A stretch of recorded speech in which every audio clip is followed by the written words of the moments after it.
Hello. Hello. And first of all, it's many happy returns to Jason. It was his birthday on Saturday, and he was the grand old age of 11 years old. And he looks smashing. Actually, we meant to tell you on Thursday at the end of the programme that he was celebrating a birthday this weekend, but in the excitement of Precious Mackenzie's magnificent world record in the power lift, well, we ran out of time, actually. Well, unfortunately, that means that Jason's receiving his birthday cards a little bit late, but it doesn't really matter because he's enjoying them just the same.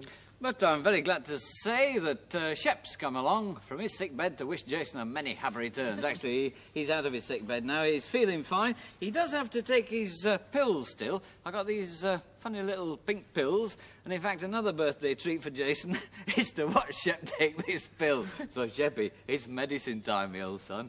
Right, you sit there, because I've got to open your mouth and drop it down. There we are. Are you watching, Jason? Buttons want one She too. thinks she's going to go on. She Come doesn't like Come going. on, open up. I know you like these. There we are. It's right down. Oh. Isn't that nice? Isn't that super? Hey, tickle under the chin, down it goes. Marvellous. He really is good at taking pills. Well, in fact, Jason has received some very, very nice birthday cards, so thanks very much for those. And, of course, any more that arrive will be pinned up on the notice board in the Blue Peter office. And here's a couple that look like Shep's friends, actually, that arrived for Jason. 2 little dogs, so that's from Kathleen. Actually, it's a special horoscope for those born on May the 3rd. Jason, pin back your logos and listen to this. You possess a resourceful, scientific and political and practical mind. You are inventive and interested in all phases of scientific endeavour. You are painstaking and honest and command the respect of your friends and associates. One aspect in this horoscope indicates danger through misplaced friendship. That looks dangerous, Jason. You might get your head bitten off by Shep. But listen to this. It finally finishes, talent is shown for those who desire a political career. So you never know, you might end up Prime Minister. Jason, Why the not? Prime Minister. And also, we've got 1 or 2 cards from people who've got birthdays the same day. This one's self-explanatory. Happy birthday, twin, it says. And this one here, this little card, there's a nice little bit down here at the side. It says, snap, my birthday's on May the 3rd as well. And inside there, to a nice cat. Bad luck for you having your birthday on cup final day, it says. Well, I've got a birthday card here, which is right next to Jason, so we can have a really good look at it. And inside, there's a rather intriguing idea, a little bit obscure. There's a flap here, and on it says Happy Mouse Day. So Happy Mouse Day, Jason. And if you open up the flap, there we are, there's a picture of a mouse asleep in bed dreaming of another mouse. Then I've got a card here which got a smashing message on it. It says, good luck, Jason, for your next cat show. And on the inside, just listen to this, Jason. Happy birthday, Jason. You're just a perfect cat. Perfect he is, too. And he's got some rather nice presents as well. And this is the one that we've got for him. Something he's needed for quite a long time, which is a new bed. Certainly for here in the studio. Right. That is lovely. Come on, Yep. Jason. It's good and solid. how he likes it? In you go. Nice sort of You wicker like work that? there. What do you Let's think of see. that, Shep? Eh? Settled in beautifully. And as Pete said, it is good for the studio because, of course, it keeps out all the drafts and you can settle really snug and warm. Well, actually, considering Jason is 11 years old, he's really a handsome cat. What's that? Oh, you've got a little sock in there with a bell on. And he's kept his figure very well, too. Oh, he's great. Well, Jason isn't the only furry animal we've got today in the studio. We have another one who hasn't actually reached 11 birthdays, but just reached 1. Nor does he sit in a nice little basket, because this one likes to be up a tree. And this is a tree hyrax. He's called Rax for short, which is a sort of pet name. He was born at Twycross Zoo up in Leicestershire on the 30th of January, and Shep's come to have a look. Don't get too close, because you never know, he might not Come like on, you, Shep. Sheppy.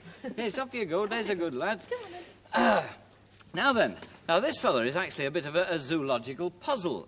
To me, do you want to hold my hand? To me, he looks a cross between a sort of guinea pig and a rather large rat. But to zoological experts, they're very puzzled because his molar teeth and lots of his bones. Do you want to come on my hand? Oh, you are friendly, aren't you? Come on in. Have a likeness to those of a rhinoceros. Now, some of his other teeth are similar to those of a hippopotamus. Obviously, they're all a bit scaled down and a bit smaller, otherwise he wouldn't be able to stand on my hand. But, stranger still, and I've got a feeling you're not actually going to believe this, but his feet are similar to those of an elephant. And he's called a hyrax. Personally, I would call him a rhiphotophant. So, come on, rhiphotophant. Come on, off the tree. I know you like trees, but just sit on me. He's got quite a grip, actually. You're wrapped round, aren't you? Come on, round and round you go. Oh, let go with that back foot. They've got quite a grip. In fact, if I put him on my arm, you all right? You've got good balance, haven't you? In fact, what I could do now is turn him upside down. He won't fall off. Go on, hang on, there. Look at that. Now, these feet, they've got no fur on their feet at all. Let's see if you can see one. You've got sort of almost just 3 little fingers. I don't know what they call them. Sort of paws. They've got claws on, but the claws actually don't work very well. His eyes are those large, dark eyes, which means he's a sort of semi-nocturnal. He comes out occasionally in the day, but the best time for him at night. And then on his back, he's got a rather strange marking, and it's almost like a little hollow. Can you see that? That white is a gland there, and when he's frightened, I'm not trying to get up my armpit there, what happens is all this fur, this white fur, stands up, and it's supposed to frighten all the other animals around. His natural place that he lives is in Africa and Southwest Asia, and normally he runs around on rocks and up trees. So let's put you back up the tree. I think you'll be much happier than climbing around on my hand. And out in his natural surroundings, he'll live on things like leaves and fruit. But at Twycross Zoo, he's rather a little bit partial to hawthorn leaves and rose leaves, but he does like soya protein, which is a bit of his favourite. So I've got some here, mate. Oh, look at this. Let's see, we might be able to see your teeth at the same time, as long as they don't dig into my fingers. There we are. Don't you want that? Come on. Come on. Don't be shy. It's lovely. Oh, look. Oh, I'll tell you what, if I put the bowl there, will you stick your head in it? No? Come on. Well, I was told he was hungry. But if you're not, I am. Come on. I think maybe he's just a little shy. I'll tell you what, if I stick that on there, on that little bit of twig, can you see it? With those eyes, you should be able to see it. Well, the only other, the only male hyrax at Twycross died recently, so they don't have another at the moment. So this little fellow may be the only baby they have for some time until they get another. But he's extremely friendly. I don't know why he hasn't eaten. Maybe he had a snack earlier at lunchtime, but there you are. Hey, what do you think of him, Les? He's quite nice. I think it's probably that Shep put him off, because Shep is absolutely fascinated. Perhaps he wanted to eat Shep, you never know. I'm fascinated too. What a splendid creature. Mind you, it's a pity that she has got such fancy taste in food, because one thing's for sure, there's nothing in our garden that she'd like. But there's going to be plenty of food for people. The beetroot and carrots that I planted with Percy Thrower 3 weeks ago have all come up, though you would need a magnifying glass to see them at the moment. But the peas that John planted have shot up. When Percy and I took the cloche off this morning, I was very impressed. Look at those. They've really grown up, those peas, Yes, and those now are needing support. Yes, because they're quite long, actually. We put some netting. If we use this netting, this plastic netting, if you can take that end. And how do we make that stay? Well, if you just thread the stick through the top. Yes. And through the bottom. Oh, dear, it's like knitting. Hang on. Oh! Through the top. Straight down and through the bottom one. Yep. And then push it in. Right. That's it. There we are. Oh, stick caught there, that's it. And lovely. then, that's a nice firm support. Now, the peas, you see, with these tendrils, these curly pieces that they cling to things, we like to push just 1 or 2 through. Yes, that gives them the idea, doesn't it? It certainly does. Fine. They know where they've got to go then. That's it. Well, I'm very proud of those. Now, you see, remember on this side we were sowing radish. Let's have a look. And we've got some radishes too. We have, yes. Look at that. One out. Look at that. That's almost at the edible stage, and that's not bad, you know, for so early in the season, is it? Yes. Gosh, it hardly seems a year ago that I ate one out of the garden. Time flies, doesn't it? Yes. Now, on the other side, Leslie, if you remember, we were sowing some lettuce. Now, these look very, very thick, Percy. They're too thick, really. They want thinning out, and, of course, the seedlings can be used for transplanting. So if I take a few out, yes, 1 or 2 out like this. Now, if we look at one of those seedlings... They look nice and succulent and healthy. Now, look at that. Look at a nice little seedling with a root. And those are ready for planting out. Now, can I give you those? Because those have got to be spaced out. Right. Where we got this row here, this line. Each strand individually, is it? Yes. Now, how about sort of depth of planting and the width between the... 9 inches apart. And if we put those in and press them in... Now, what I use a trowel. And that, with a mark there, and one in there. Oh, that's a handy hint. So if you'd like to drop the others along the row... Right. Well, I'll leave them there for you. Make sure they don't blow away. Like yes, it's quite a strong wind this morning, isn't it? Now, I've got masses here, enough for loads of Oh, yes, rows, it's far more than what we want. And And I'll lay them out there, and then I can come back later and finish them off. Now I know what to do with them. There we are. Now, There we are. Now, these will be 10 to 14 days later and maturing than those we leave in the row there. So you've got a continual... Continuity. Good, lovely. Now, potatoes. Ah, these are John's potatoes. Yes, How are they look doing? here. You see, those are coming up, some a little bit later than others, but they're coming up through. Another one coming up here. Lovely. What have I got to do with them? Well, those now want earthing up. What's that? Well, generally it's a hoe is used, a small-necked hoe yes. for pulling up the soil. But if we use the rake Yep. and pull the soil up, rich it up, Yep. along that side, Yes. and then along the other side. Now, why exactly are you doing this? I mean, you are actually creating a ridge, almost covering the Yes, potatoes. and there'll be another ridge as they grow. You see, the new potatoes form above the potato that we planted. Yes. And if we don't earth up, then the new potatoes come to the surface, they're exposed to the light, Yeah. and they turn green. That's not nice for eating. No, it isn't. Oh, No, no. of course, because the bit you eat is the root, in fact. It's got to be well it is the covered. root, the tuber. Right. Now, runner beans. Ah, I was hoping you'd say that, because they were quite successful last year. They were. And remember we had them on the wall last year? We can have Yes. them on the wall again, but this is, I would call it a tripod. I'd call it a wigwam. Wigwam, all right. You see the canes here tied at the top, so that when the wind blows, they're secure. Yep. Get the beans climbing up. It's 5 And stakes. what we do, we plant here one bean to each cane. They always look so pretty, these seeds. They're quite attractive, aren't they? Very, very nice, aren't they? Would you Right, like to well, take if I one or two and some. plant?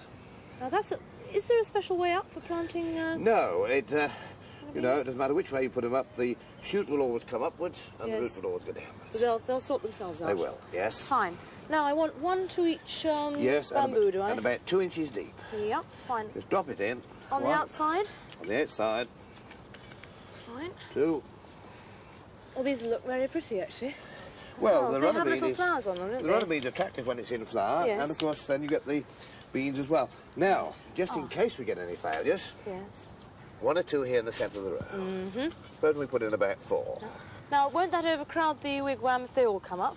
It will if they all come up, but you see if there's any failures, on a showery day, we can lift one of these carefully and plant it to Yes. fill in the gap. And the others we can collate. You said something interesting then. On a showery day. Well, on a showery day, the atmosphere is humid, they don't flag, Yes. and they establish themselves that much quicker. Fine. But if there's no showery day around, a good watering.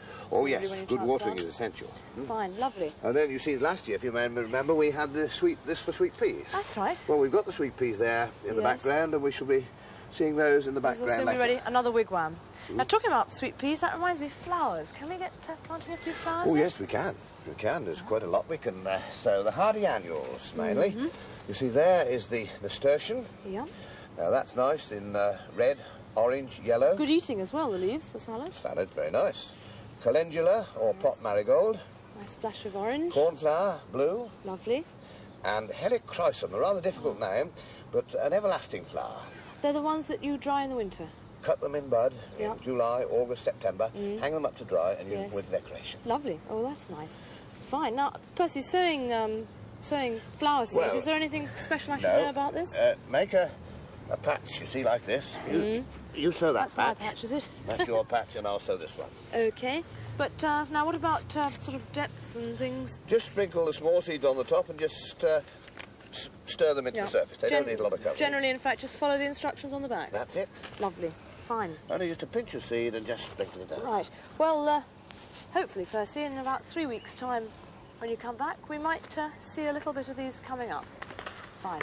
Meanwhile, I'm glad you're here to lend me a hand.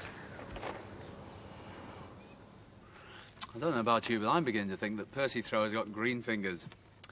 It's been about 4 months now that we've been puppy walking Buttons here, and she really is doing extremely well. Very tiny when we started with her, and she's now grown into quite a substantial dog.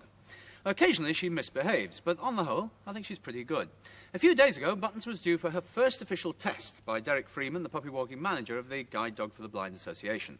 So, on the big day, Buttons and I went down to Hammersmith Bridge, where I'd arranged to meet Derek. The last time I was there, I'd lent a hand with the reconstruction of the bridge, so I was surprised to see it was still in working order. Oh, Derek, nice to see you. Well, this is it's a big day for her, really, isn't it? To see how she's going on. Yes, you want to check her over it is first? indeed. Yes, I'd love to do. She's a nice puppy, you know. Oh, she's smashing. You like her? I do very much. Yeah. I think she's Have a smashing. look at your teeth. Come here, girl. Oh, yes. Yes, they've come through well, Yeah, haven't the they? second She's teeth got a nearly all there. Beautiful bite. Well, they're not so sharp now, these ones. Still got some baby ones just at the back. That's there. right, yeah. It's all right. Look at your face. Good girl. Oh, very good. Yes. Good girl. Up you go. Let's have a look. Good girl. Yes. She's a good sturdy puppy. Yeah, she's strong. Nice. Strong. Yes. She pulls well. Good girl. Does she? Have to control Yeah, that. managing to be able to get through to with that as well. Yeah. Getting her walking well. Yes. Oh, lovely. Very nice. Nice puppy. Okay. Yes, lovely. Well, what shall we do? I'll just walk on and you can observe as we go. Yes, lovely. Great. Okay? Good girl. Do it well. Does she walk Come on. nicely? Very. Good. As we began the test, Buttons set off full of energy and keenness. On the way, Derek had 1 or 2 surprises for her. That was to test her reactions. Derek looked pleased as Buttons quickly recovered her confidence. But he soon spotted a fault. Buttons was pulling too hard to the left. Yes. So what I shall do is correct her with the lead, through the leash, when she's doing this, telling her to steady at the same time. Yeah. Give her back to you, and then you'll carry on with the same. Okay. Doing the same thing. Good girl, come. Come on, girl. Good girl. Steady. Good girl. There you are. Wait. Come on, girl. Come on. I had no difficulty in keeping Buttons in the centre of the pavement now, but she was still pulling a little, and I soon realised why. She'd seen a friend. Derek told me it was good for Buttons to be friendly with other dogs because, as a guide dog, she would have to get on well with both people and animals. I was pleased to see she took the meeting very calmly. It wouldn't do for a fully trained guide dog to jump up and down with excitement when she's at work with her blind owner. Shall I try and take her away now? Buttons, come on. Good girl. Come on. Come on, Buttons. Come on. Come on. Come on. Keep her going. Get your voice. Good girl. Buttons, come on. Come on. Come on. Come on. Good girl. There you are. Good girl. Good girl. There. Go on. Off you go. Off you go, Buttons. Derek, I always give her the opportunity of jumping around any grass we find. Is that a good idea? That's a very good idea. It's what we require of puppy walkers, you know, to allow the puppy to go out, to play, to enjoy themselves, because they're still puppies, they're still growing up, they need exercise. But even more, it is a good exercise in itself because it teaches the puppy to be confident away from the handler, but also to respond to the handler. Like when you call the puppy, she'll listen to you, and the idea is to get her to come into your voice so that eventually with a guide dog owner, when they call, they'll come back to them. Yeah. This is very good. Okay, well, I'm going to play with her you know, for a yes. minute and give her a good run. Come on. Go on, go on, go on. It's a good girl. Yeah. Come on. Come on. Come on. Come on. Come on. Come on. Yeah. I always enjoy watching Buttons play because she's so full of energy and good humour and always seems to have a lot of fun. Next to the park is the A4, the Great West Road.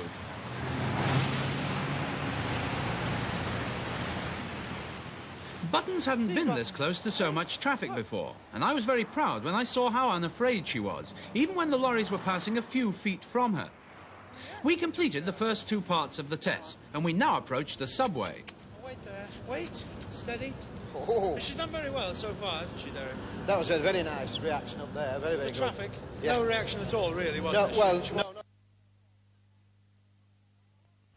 Well, well, well, we seem to have lost the film, but we haven't lost the dog, and we haven't lost Pete the puppy walker. So, Pete, have you got Buttons there a sec?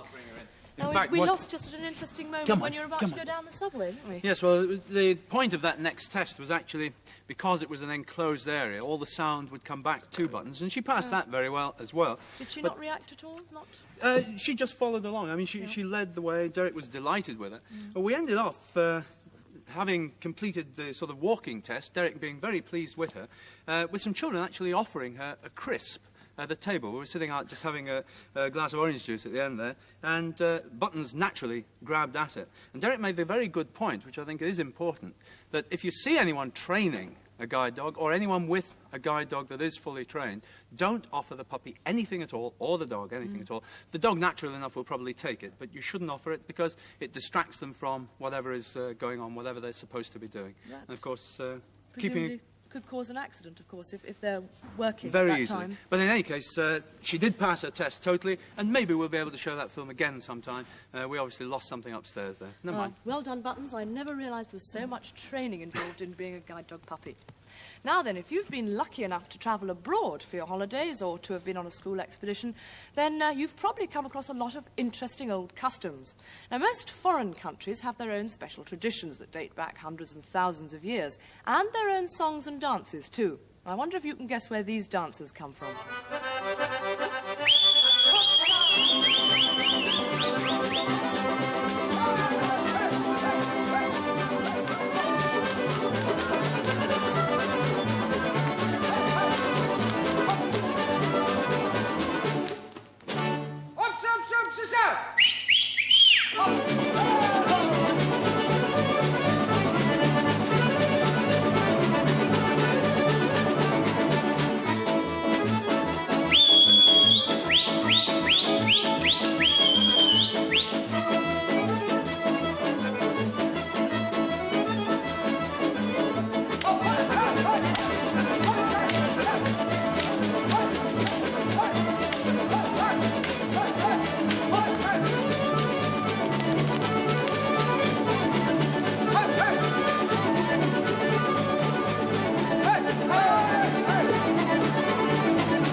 Marvellous.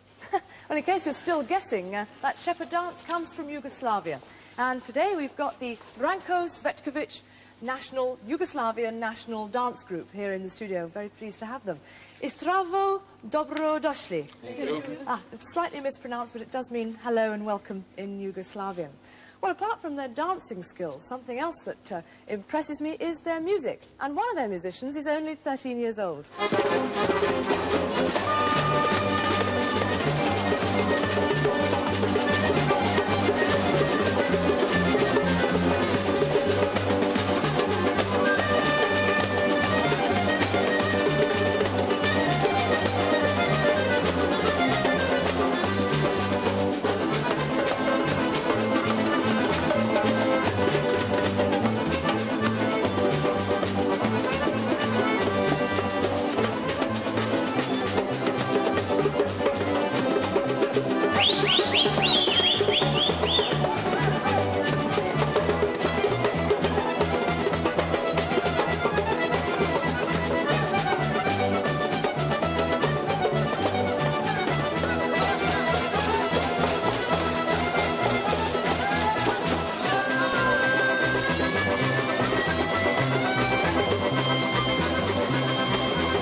Then that's great. Buttons and I really enjoyed it, but Petra reckons she prefers Bach. Well, the Yugoslav National Song and Dance Group, whom that was, of course, are appearing in London and can be seen on Wednesday afternoon and evening, where they're doing a really big concert at the Albert Hall. Now, if you're interested in Yugoslavia generally, then you're probably interested in an exhibition at the Horniman Museum in London of Yugoslavian embroidery and jewellery. There's some really splendid pieces to see there. The exhibition is open until July the 31st, every weekday and Sunday afternoons too. And all the exhibits on exhibition there have been loaned to the Horniman Museum by the Sarajevo Museum in Yugoslavia.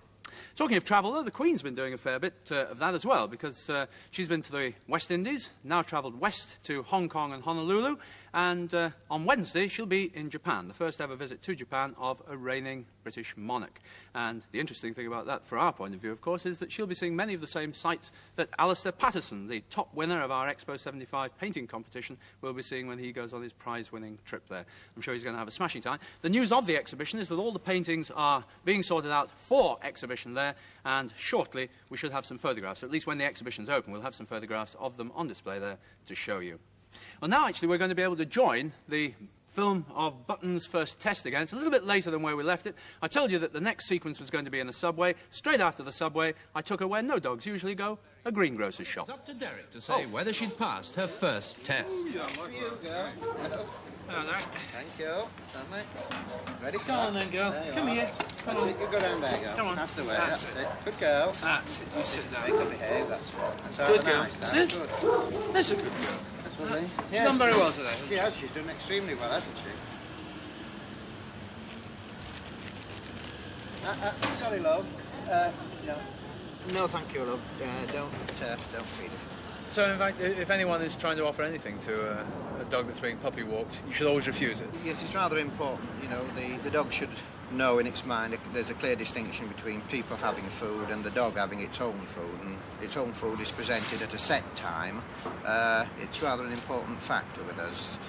It can be a hazard, of course. Well, later on, when they're working dogs, it can be very dangerous indeed. It can indeed be very dangerous. You know, the dog could be distracted towards food. It could even become a scavenger and cause an accident either to a blind person or to itself. Yes. Thanks very much, Andy. Affection, yes, that's all right. So, Derek, what's the final verdict on the test? Well, I think she's done very well. You know, we've had a busy day looking at the things we've put her through. She's performed very well, I think, quite well up to standard. I'd like to see possibly a little bit more work on the lead as far as getting control, to get her closer to you, as opposed to, walking out to the left. But she does respond to this, and it's a matter of working on this, and like you were doing, telling her to come in and telling her she's a good girl when she does it. A nice performance, I think, throughout today. Quite enjoyable. Oh, that's great. Thanks very much. That's a very funny greengrocer's shop, and if I may say so, that was very funny orange juice you were Well, you drinking. can't win them all, you know. Might have been turnip wine, you know. Might have been. We'll be back on Thursday, and we hope the gremlins don't get at us again. We've had a good day today. And something on Thursday that I'm really looking forward to see, because Evel Knievel will be here with an amazing collection of motorbikes. Well, I'm afraid to say I'm going to miss that. I'm going to be in Cornwall for the famous Helston Furry Dance. Well, we'll be having some more furry animals with us today. Next, when is it? Thursday. It has been one of those days. On Thursday in the in the studio, they will be lions. I think I'm just nervous. See you then. Bye-bye. Bye-bye.